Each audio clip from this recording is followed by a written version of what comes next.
Mae hi'n ddolig yn y tŷ. A dim just yn y tŷ, chwaith dwi'n gwybod pam ddydys i yna. Mae ddolig bob man dydi. Hyd yn oed yn rhyl. Ac mae'r stafell fyw yn edrych yn hwyliog iawn, mae'n rhaid dweud. Ond lle mae'r goedan? Na, dyna esbonio'r peth. Shane Williams oedd ei fod i'w nôl i. Ffwrdd â chdi, Shane. Dyma fo nôl, ylwch. A, wel, di ddim mor fawr ar rhan fwyaf o goed. Ond mae Shane di gwario ei holl bres ar y FIFA newydd. Dwi'n siŵr fydd Rhys Mwyn yn dallt.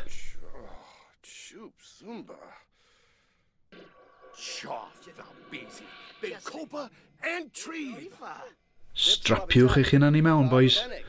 Mae'n mynd i fynd yn wyll rhwng ffordd hyn.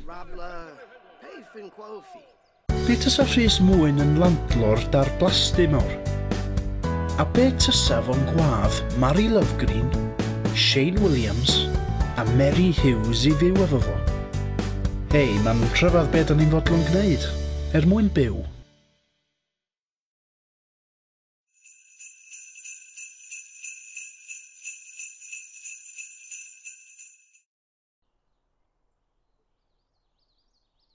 Mae Mary Hughes yn cyrraedd adra ar ôl noson o ddiddannu'r partion gwaith yn y clybiau comedi efo'i routines am fwrdd i'r iaith Gymraeg. Ond mae di bod yn gweithio mor galad, mae di anghofio rhywbeth pwysig iawn. Mae Rhys wedi trefnu Secret Santa, lle mae pawb yn rhoi presanta i'w gilydd.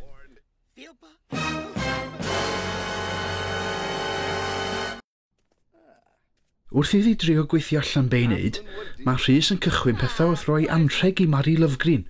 Diwrnod cyfa heb orfod talu rent. Ar ei rhan hi, mae Mary wedi tynnu enw ei ffrind da, Shane Williams allan o'r het, ac wedi prynu set o gyllill miniog iddo fo. Ie, ddim yn sinister o gwbl, Mary. Tro Shane nesa i roi presant i Mary Hughes, pentwr o hen ddillad sydd dim ond dipyn bach yn chwyslyd. Dwi'n gwybod bod nhw'n dweud it's the thought that counts a bob dim, ond mae hwnna'n ymdrech wael, Shane. Ond be elleith Mary wneud i dopio hwnna a hitha ddim wedi paratoi?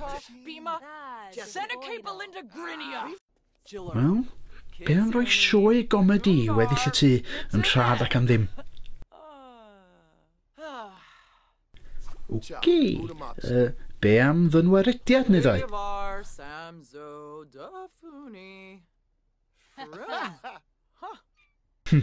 Dyna welliant. O, mae yna hwyl i gael yn y tŷ yma. Ond be fydd ymateb Rhys pan mae'n sylweddoli mae dynwared fo ei hun, mae Mary? Feit. Wrth gwrs, rateb i bopeth. A Mary a Shane yn ymuno jyst mwyn peidio cael ei gadael allan. Wel, sych chi rioed efo beth? Ond mae pethau mynd o ddrwg i waith pan fod Rhys yn cicio pawb allan am chwerthin ar ei beno. Nwtha heb ddallan print man i contracts ac efo arwr punk yn ei bygwth nhw efo cyllill newydd Shane Williams, dysgenddyn nhw ddim dewis ond gadael, a wynebu nadolig ar y stryd.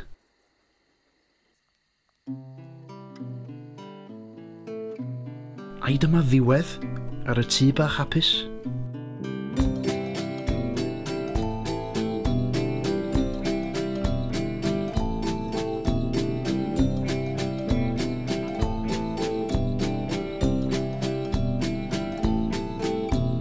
Gwylio'r eira'n disgyn yn dawel o'r nefoedd. Mae'n crensiant dan fy nhraed tra dwi'n cerdded ymlaen. Coeden dolyg yn rhegion bob seis, a ddirniadau gwyn a mince paste. Pawb yn hapus am ddiwrnod neu ddau, mae'r byd yn stopio y siopa di cael. A dwi yn gobeithio am nadolig llawen i bawb.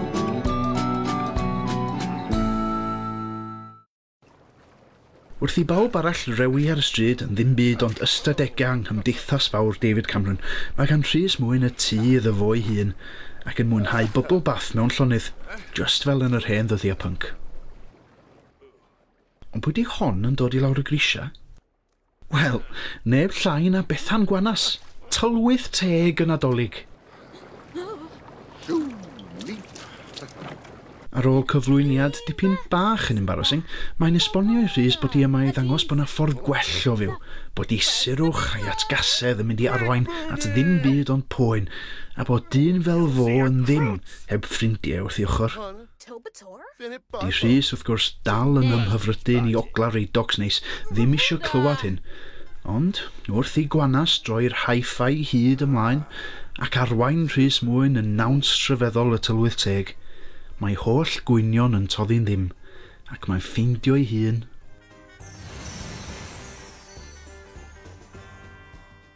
Mewn byd arall.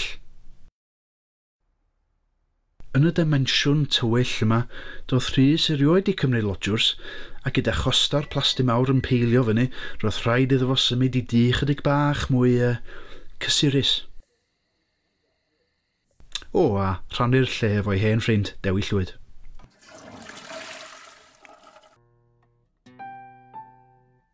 Tan yn ddiweddar roedd y ddau mewn band punk gweddol lwyddiannus, ond ar ôl I ddrymiwr y band Vaughan Roderick adal I ymuno â Pearl Jam, di bywyd ddim wedi bod yn garedig iawn i'r Llwyd yn Mwyn experience. Mae Dewi'n mynnu ar gyfeiriad avant-garde newydd, ac mae gan Rhys I amheuon.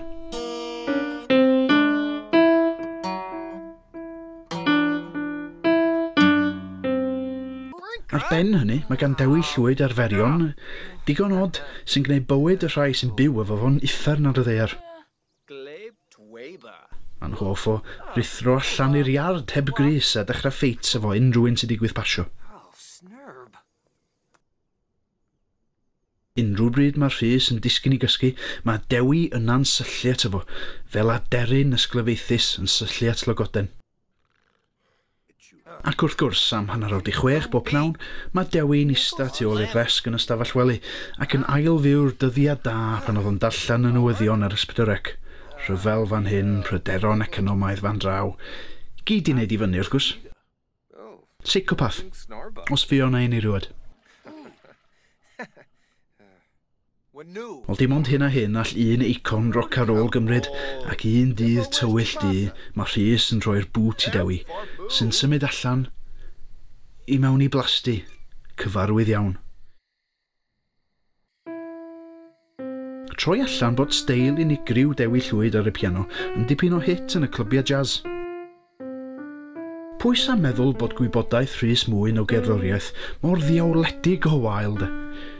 Pwy fysa'n meddwl?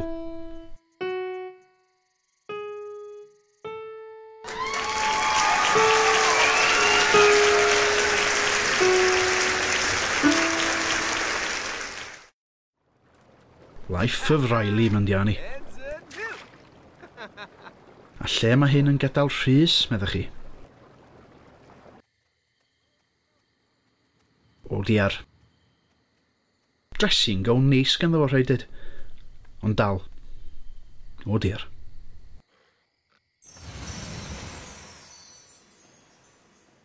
Taxi Watsu, Pado, Bade, Fine Spino.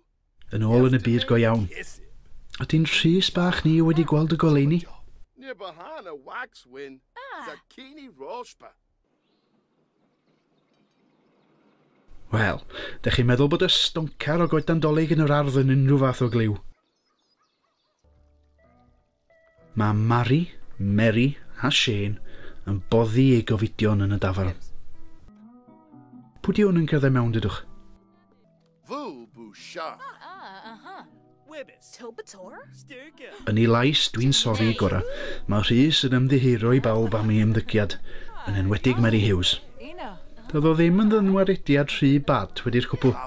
Cabla Charbe.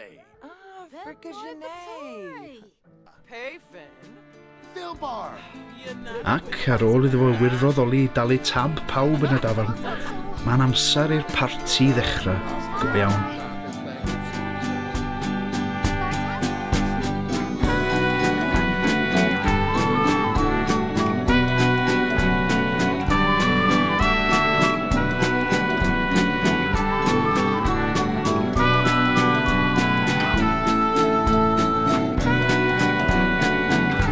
A dwi yn gobeithio am Nadolig llawer I bawb.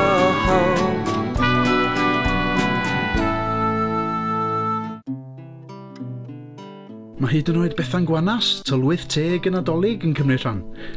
Ond mae hi'n mynd mor feddw, mae'n anghofio am ei apwyntiau nesa'n llwyr, ac fel canlyniad, mae'r darlledwr poblogaidd Arfon Haynes Davies yn neitio oddi ar Bont y Borth.